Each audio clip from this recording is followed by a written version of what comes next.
properties falling into disrepair, why their upkeep is costing taxpayers. Plus, cancer in younger women on the rise, what trends local doctors say attribute to that spike. And we're tracking rain chances on the way. It's all next at 6. Finally, it's the little engine that could, an invention that can save homes from wildfires. Watch Guy this. Schwartz with the good news about a man on a firefighting mission. I done already thought of that, but I didn't think anybody would do it. I'm so glad that this guy is. Like I said, they make so many different fire retarding materials today that won't burn. There's so many other different ways that a person could put some sort of a sprinkling system on top of the roof of their house, or throw a burning tarp, have a burning tarp to roll down from the top of it and basically cover at least the top, maybe even the sides too. But to see something like this on this massive scale, and to think that humanity has not yet thought, engineered, especially out there with so many people having swimming pools, please watch this.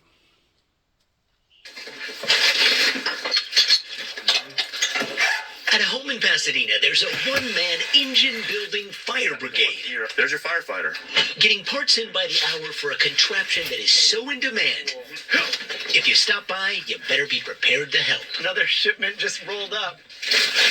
David Whitman is a high school science teacher on a mission. I want to save homes. I'm sick of seeing neighborhoods burned to the ground. Sourcing parts from all over, he's now assembling a system that taps into backyard pools. Check that out. This is the fire engine. This is the firefighter. Yeah. And the pool is the hydrant. Yeah, the pools are, that's perfect. Everyone's like, oh, it's just a pool. Not anymore, it's not. It's a neighborhood defense system. All those pools. How many times have we seen neighborhoods wiped out, literally obliterated, and there's pool after pool after pool after pool? Exactly. He says he's trying to build systems so that people don't have to stay behind to protect their homes. That sprays in 360, and the best thing about it is like no one is in danger. No one's in jeopardy. Eugene Goling says David's little engine that could saved his home in the Palisades. His son posting their tests before the fire and the aftermath. Wow. If this wasn't soaking for 5 hours, that the fire would have lit up and burnt everything. As for patents or whether others might copy his product, If I can educate people on how to make these things themselves, great. for now, the teacher in him, happy to show the world what a simple solution can do. I call it evacuating in style. At least you tried. Gutty Schwartz, NBC News, Pasadena. They ought to put it into the homeowners' building codes out there. As many fires as those people have had. You could probably do that. It looks to me like if you already had a swimming pool, the whole get-up, probably $2,000 at the very most. What's $2,000 compared to a $4 or $5, $10 million home? And if you had to, hook two of them up. Maybe you got a swimming pool and a jacuzzi. Maybe you got two swimming pools. That what we have seen pertaining to the California fires has got to be the saddest thing since the cow supposedly kicked over the lantern and started the Chicago fires. Especially as often as it has happened out there, you would have thought by now these people would have done already come up with a plan. Dina. Using his head. That's Nightly News for this Thursday. Thank you for watching. I'm Lester Holt. Please take care of yourself and each other. Good night. WPSD Local 6.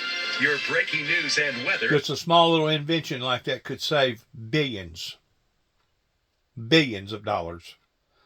Because, you don't have to worry about it freezing out there ordinarily. You ain't going to get that cold. So you could set that little rig up, and if anything ever happened, flip the switch, turn the valve on, walk away. Hope for the best. At least, like the guy said, at least you'd be going out in style. Weather Authority. This is Local 6 at 6. Well, we were back to some warmer temperatures across the Local 6 region today. However, it's not going to stick around for long. Cold weather and rain chances in the forecast heading into your weekend. Meteorologist Mark Daniels tracking that for us. Right, Mark, when can we expect that rain to move in? Well, it's going to happen tomorrow night, probably around 5 to 6 o'clock in our western counties, spreading across the rest of the area. But the good news here is it's not going to be a ton of rain, and it is going to be moving fast. But a beautiful shot on our Sky Tracker camera over Paducah as we are looking to the west. Not much out there, just clear skies in many locations. We're looking at 41 degrees right now. After a high of 53, it did warm up and it felt fantastic today. Some of you actually hit mid-50s in our southern counties. But as we check the weather headlines, this is what we'll be focusing on as we get into the first of next week. This is the coldest air that we're going to see for a while. As the rain moves out, that cold air will start to dive in, and we're talking about temperatures down in the single digits for lows. Some spots we may see at 0, wind chills below 0, and this all starts on Sunday. So tomorrow is our last opportunity to get some warmth in here, and then the big changes on the way. Much more coming up, though. All right, Mark, thanks. To get the latest weather updates right to your phone, download the Local 6 weather app. Be sure to enable push alerts. 6 people are dead in Kentucky after last week's wintry weather, which impacted pushing snow. I don't listen to that. People do think the greatest trick that the billionaire class played was to figure out how having heart attacks pushing snow. Think the greatest trick. I don't know what this thing is doing. I can't. Okay. Anyways, I think they said that 6 people died in the state of Kentucky of exhaustion towards pushing snow. People not in the right kind of shape, and they get out there all of a sudden and they start pushing themselves, and boom, bam, all of a sudden other stuff happens. That the billionaire class played was to figure out how to make themselves cool to working class, mainly white, but even some non-white people who aspire to them. And they said, no, Donald Trump is your aspiration. You can get there. I mean, he was one.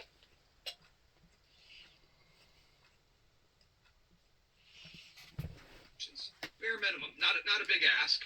And I think Nancy Pelosi sends a signal, just like she ripped up the State of the Union address. You know, not a good sign. Not a good sign. I mean, there are different standards. I mean, we just can't pretend that this is normal either, right? Like, I mean, we can recognize that this is a different kind of inauguration, right? We can recognize that Donald Trump is a different kind of occupant of the office. Inauguration where 76 Nobody's saying it was a lie. Voted for Donald Trump. Nobody's saying he didn't win. Everybody voted for the guy. Like he said about his predecessor. Democrats get over it. Show up. We got 4 years. They're going to deal with it every day, day in, day out, 1,460 more days plus. So if you're going to hold your breath until you turn blue, because Donald Trump's the president, get over it. I understand both points of view here, but I'm so sick of the pearl clutching. 1460, but who's counting? I have no pearl.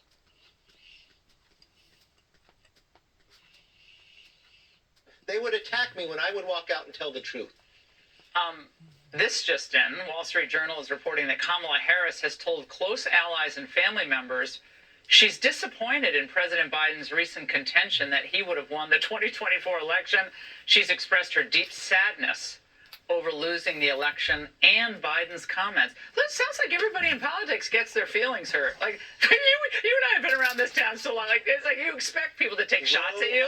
But you know what? Biden She was a terrible candidate. She was terrible, but Biden also said he would win, and he thought she would win too. I think he didn't know the election was over. No, that's still. He thought he was running against George W. Bush, I think, at some point. But again, this is a very. But sitting in on taxes.